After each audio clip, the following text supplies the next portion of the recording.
avez des véhicules à vendre que vous aimeriez présenter sur un plateau de TV? Vous faites dans le tuning auto et souhaiteriez vous faire connaître du grand public? Vous êtes propriétaire d'une structure en relation avec l'automobile ou pas et souhaiteriez accroître votre visibilité? Contactez-nous immédiatement au 6 78 01 41 et faites de Matoa votre affaire. Matoa, c'est le magazine 100% automobile. Nous sommes au garage Technogénie à Yaoundé qui a bien voulu accueillir l'équipe de Matoa pour la leçon du jour sur l'entretien auto. Le garagiste de renom en la personne de Mathias Ndeko va nous entretenir sur le disque d'embrayage. Soyez très attentifs, suivez-moi.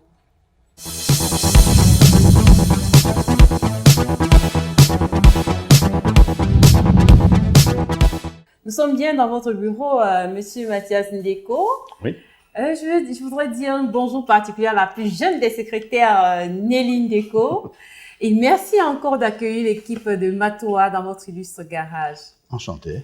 Aujourd'hui, pour la leçon d'entretien auto, vous allez nous entretenir sur le disque d'embrayage.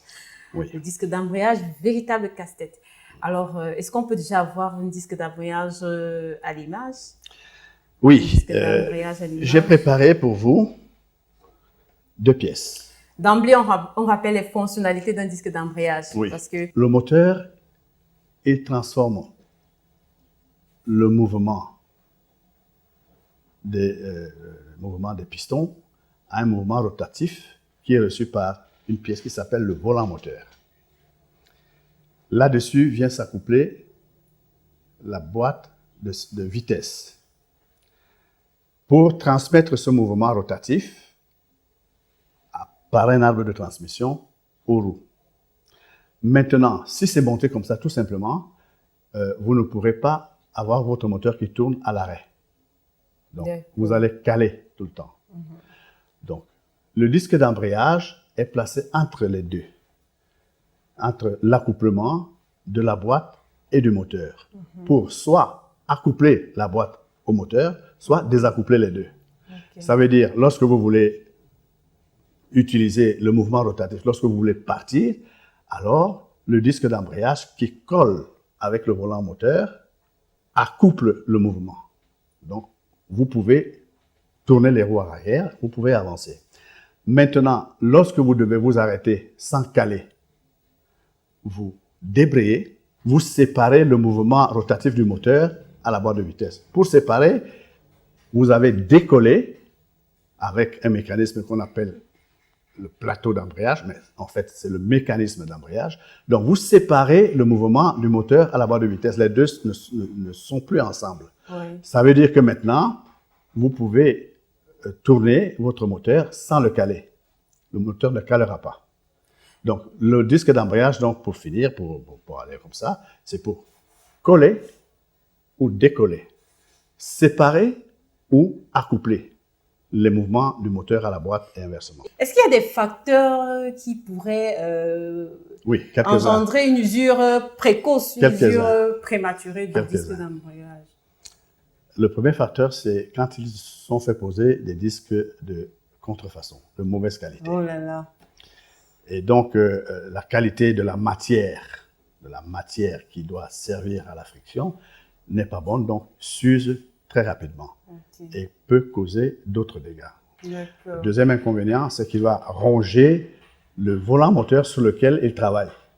Et lorsqu'il sera rongé à une certaine profondeur, vous n'avez plus l'épaisseur qu'il faut pour que le disque accouple normalement. Il va commencer à patiner. Donc ça, ce sont des inconvénients. L'autre facteur, c'est le conducteur.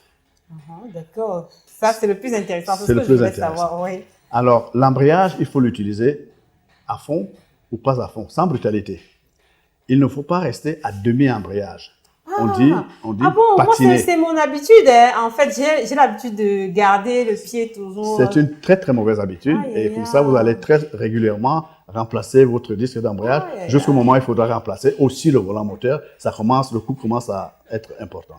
Donc, vous débrayez à fond quand il est nécessaire, c'est-à-dire vous écrasez la pédale jusqu'au plancher. Et vous embrayez progressivement, sans brutalité, parce que si vous brutalisez, vous risquez d'arracher les garnitures qu'il y a sur le disque.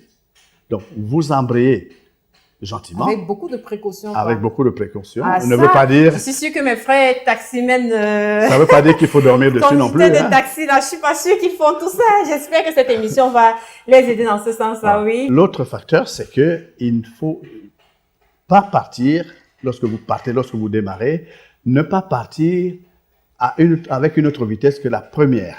Ah, ok. Il faut toujours partir de la première. Lorsque vous êtes sur une pente et que vous voulez repartir, vous pouvez vous permettre de partir en seconde parce que puisque vous êtes en pente, oui. le disque d'embrayage ne supporte pas forcément toute la charge, tout le poids du véhicule parce que vous descendez. Un disque avec lequel vous avez acheté votre véhicule d'origine, vous en avez pour 150 000 km au moins lorsque vous conduisez mal. Wow. Lorsque vous conduisez comme moi, lorsque vous ménagez votre embrayage, vous en aurez pour au moins 200 000 km. Et quand le disque d'embrayage est défectueux, est-ce qu'il est possible de le dépanner ou alors il faut absolument le changer? Alors, je vais vous expliquer comment c'est fait un disque d'embrayage. Ça, c'est un disque abîmé. Oui. Et ce que vous voyez là, c'est l'armature métallique du disque. C'est pas ça. Si vous mettez ça comme ça, vous allez abîmer tout là-bas dedans, le volant moteur et tout. Et d'ailleurs, vous ne bougerez même pas. Wow. La voiture ne bougera pas. Ça, c'est l'armature métallique. Sur l'armature métallique, vous avez donc la garniture. D'accord. Voilà. Cette garniture, c'est... Là, c'est un disque d'embrayage en parfait état. Tout neuf, d'ailleurs. Ok.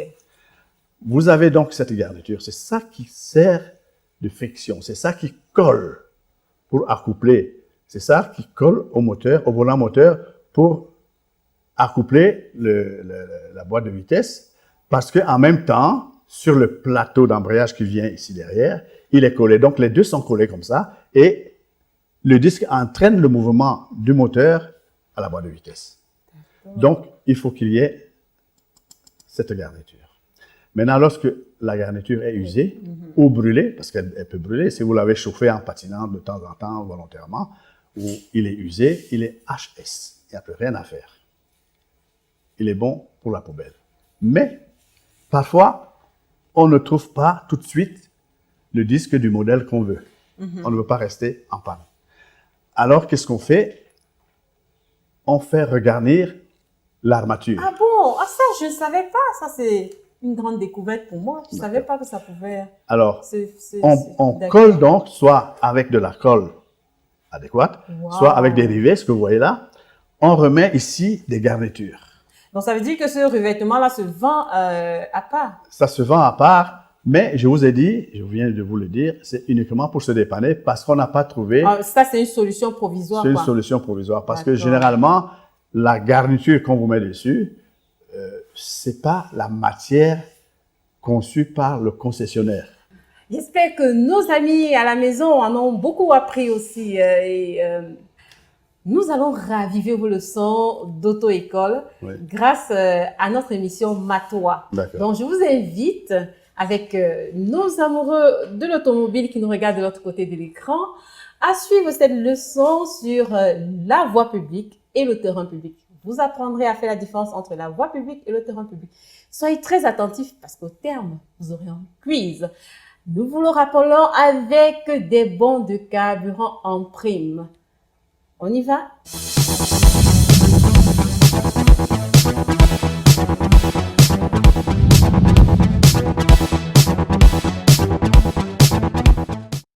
Il y a 3 sortes de lieux publics. La voie publique, le terrain public, le terrain non public. La voie publique, comme par exemple une rue, un sentier, un chemin de terre, un pont, une autoroute ou un tunnel, est donc un lieu public où nous pouvons nous rendre librement avec tous ou certains véhicules. Nous ne devons pas justifier notre présence à cet endroit. Le terrain public, comme le parking d'un hôpital ou une station-service, est un endroit où nous pouvons nous rendre avec notre véhicule, pour autant que nous ayons une bonne raison de le faire. Nous ne pouvons circuler sur un terrain non public, comme le terrain de manœuvre d'une auto-école ou un parking industriel, que si nous disposons d'une autorisation spéciale. En principe, le code de la route ne s'applique qu'à la voie publique. Pour les infractions que vous commettez sur la voie publique, vous recevrez une amende.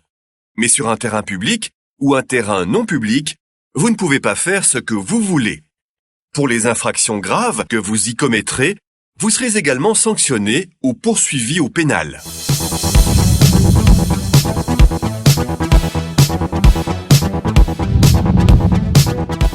J'espère que vous avez été très attentifs. C'est le moment du quiz. La première question.